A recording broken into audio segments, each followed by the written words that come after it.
जियांगशी और फू चेन जा रहे होते हैं, तभी उनके पास से यांगजी गुजरती है। जियांगशी को फील हो जाता है कि वो यांगजी है। वो रुक जाती है और पीछे मुड़कर उसे देखने लगती है। तो फू चेन पूछता है, क्या हुआ?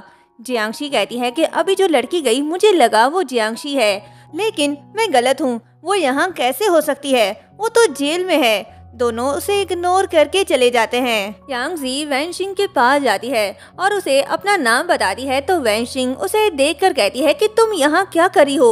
यांगजी कहती है कि लगता है तुम मुझे जानती हो, तुम्हें फजूल बातें नहीं करूँगी। मैं यहाँ तुम्हारे साथ एक डील करने आई हूँ। मैं चाहती हूँ कि तुम मेरे साथ कोऑपरेट करो।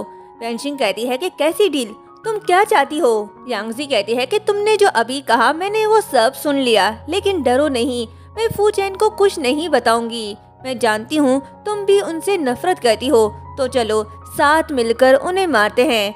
वैनशिंग कहती है कि तुम जियांगशी को मार सकती हो, लेकिन तुम फू चेन को हर्ट नहीं करोगी। यांगजी मान जाती है।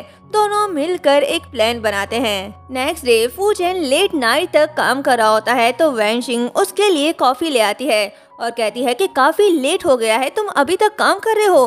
फू चेन कहता है कि तुम्हें कैसे पता चला कि मैं यहाँ हूँ? वैनशिंग कहती है कि मुझे जियांगशी ने बताया कि तुम अभी तक ऑफिस में हो। मैंने सोचा कि जाने से पहले तुमसे माफी मांग लूं। फू चेन रूडली उसे जवाब देता है। तो वैनशिंग कहती है कि फू चेन, क्या तुम मुझे अभी भी माफ करने के लिए तैयार नहीं हो? फू चेन कहता है कि सब कुछ करने के बाद माफी मांगना कितना आसान है ना। तुमने मुझे हर्ट किया होता तो मैं तुम्हें माफ कर देता, लेकिन तुमने जियांगशी को चोट पहुंचाई, इसके लिए मैं तुम्हें कभी माफ नहीं करूंगा। ये कहते ही वो उसकी लाई हुई कॉफी पी लेता है, जिसे पीने के बाद वो बेहोश हो जाता है। दूसरी तरफ जियांगशी परेशान होती है क्योंकि काफी रात हो गई है। फू चेन अभी तक घर नहीं आया और ना ही वो उसका कॉल अटेंड कर रहा है। वो कहती है कि फू चेन ने तो मुझसे वादा किया था कि आज वो घर जल्दी आएगा। काफी देर हो गई है, अभी तक वो आया क्यों नहीं? कहीं उसे कुछ हो तो नहीं गया? वो असिस्टेंट को कॉल करके पूछती है कि क्या फू चेन तुम्हारे साथ है? असिस्टेंट कहता है कि मैं आज जल्द ही ऑफिस से घर आ गया था, लेकिन जब मैं जा रहा था तो तब मिस्टर फू कंपनी में ही थे। जियांगशी कहती है कि मैंने कंपनी में कॉल किया, लेकिन किसी ने भी कॉल नहीं उठाया। फू चेन भी मेरे कॉल का आंसर नहीं कर रहा। मुझे उसकी फिक्र हो रही है, कहीं उसे कुछ हो तो नहीं गया। असिस्टेंट कहता है कि आप परेशान मत हो, मैं अभी कंपनी जाकर देखता हूँ कि क्या हुआ है। कुछ देर बाद असिस्टेंट कॉल करके कहता है कि अभी सेक्रेटरी गार्ड ने कहा है कि उसने मिस वैन को कंपनी में आते और मिस्टर फू को ले जाते हुए देखा है। ये सुनकर जियांगशी समझ जाती है कि जरूर उसने कुछ किया होगा। वो असिस्टेंट से कहती है कि मैं फू चेन को ढूंढने के लिए जा रही हूँ, तुम सबसे पहले वैनशिंग का पता लगाओ कि वो कहाँ है। जियांगशी फू चेन को ढूंढने के लिए बाहर निकल पड़ती है। तभी यांगजी उसे बेहोश करके ले जाती है। दूसरी तरफ फू चेन भी बेहोश पड़ा होता है।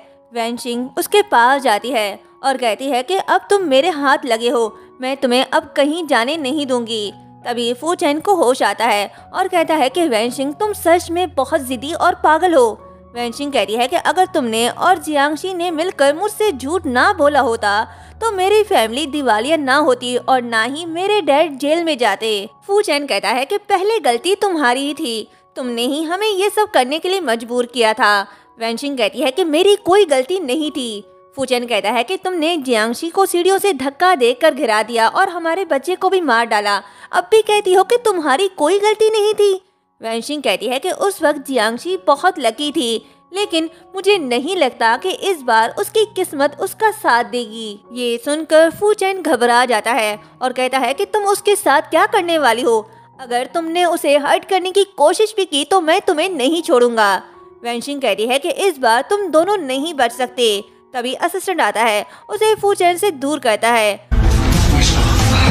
फू चेन वैनशिंग से कहता है कि बताओ मुझे तुम्हारे साथ कौन है और तुम जियांगशी के साथ क्या करने वाली हो? वैनशिंग कहती है कि मैं तुम्हें नहीं बताऊंगी, अगर तुम में काबिलियत है तो खुद ही ढूंढ लो, लेकिन मुझे डर है कि जब तुम उसे ढूंढ लोगे तब तक वो मर चुकी होगी। ये सुनकर फू चेन असिस्टेंट से कहता है कि तुम जाओ और जियांगशी को ढूंढो, इसे मैं देख लूंगा। दूसरी तरफ यांगजी जियांगशी को प्राइवेट हॉस्पिटल ले आती है और उसे बांध कर रखती है।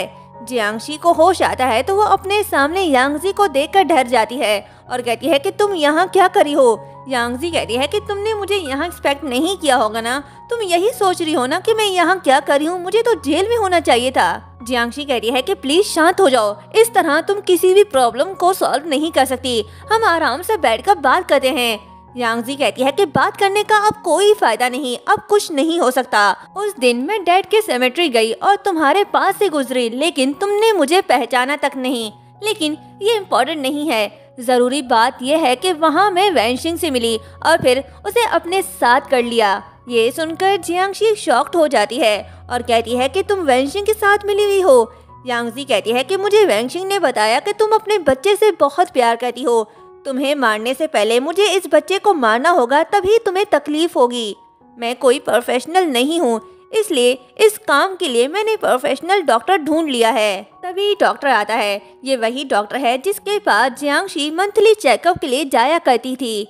वो अपना काम करने लग जाता है। जियांगशी घबरा जाती है और कहती है कि तुम ऐसा नहीं कर सकती, ये सिर्फ मेरा नहीं फूचेन का भी बच्चा है। यांगजी कहती है कि मुझे इसकी परवाह नहीं कि ये किसका बच्चा है, मैं पहले फूचेन के प्यार में पागल थी, लेकिन वो कमीना धोखेबाज निकला, अब मैं सिर्फ उससे नफरत करती हूँ।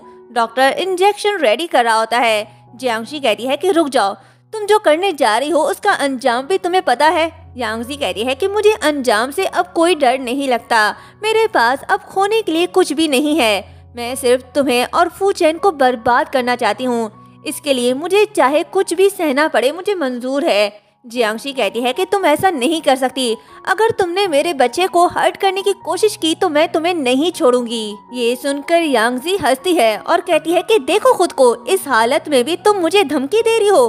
फिर डॉक्टर से कहती है कि तुम अभी तक क्या कर रहे हो, जल्दी अपना काम करो। डॉक्टर जियांगशी को इंजेक्शन लगाने लगता है। जियांगशी रोते हुए डॉक्टर से रिक्वेस्ट करती है, पर डॉक्टर को भी उस पर रहम नहीं आता। दूसरी तरफ फूचेन वैनशिंग को बाथ टब में बांध कर रखता है। उसे पता चल जाता है कि यांगजी वापस आ गई है और वही जियांगशी को किडनैप करके ले गई है। वो वैनशिंग से कहता है कि जब तक तुम मुझे ये नहीं बताओगी कि यांगजी जियांगशी को कहाँ लेकर गई है, तब तक मैं तुम्हें जाने नहीं दूंगा। वैनशिंग कहती है कि मैं तुम्हें नहीं बताऊंगी, तुमने मुझे धोखा दिया, तुमने वैन कंपनी पाने के लिए मुझसे शादी करने का झूठा वादा किया और जब कंपनी तुम्हें मिल गई तो तुमने मेरे डैड को जेल भिजवा दिया। फूचेन कहता है कि तुम्हारे डैड ने मेरे पेरेंट्स को मार डाला और रही बात झूठी शादी की तो इसकी जिम्मेदार तुम खुद हो, वैसे भी तुम खुद ही यही चाहती थी, मैंने तो बस तुम्हारे साथ कोऑपरेट किया। वैनशिंग कहती है कि मैं ऐसा कुछ नहीं चाहती थी। फूचेन कहता है ठीक है, तुम नहीं बता रही ना, तो मेरे पास इसके अलावा और कोई रास्ता नहीं, अब मुझे तुम्हारे डैड का सहारा लेना होगा। डैड का नाम सुनकर वैनशिंग डर जाती है। अब देखना होगा क्या वैनशिंग उसे बता देगी कि यांगजी जियांगशी को कहाँ लेकर गई। लास्ट पार्ट देखना मत भूलिएगा। Thank you so much.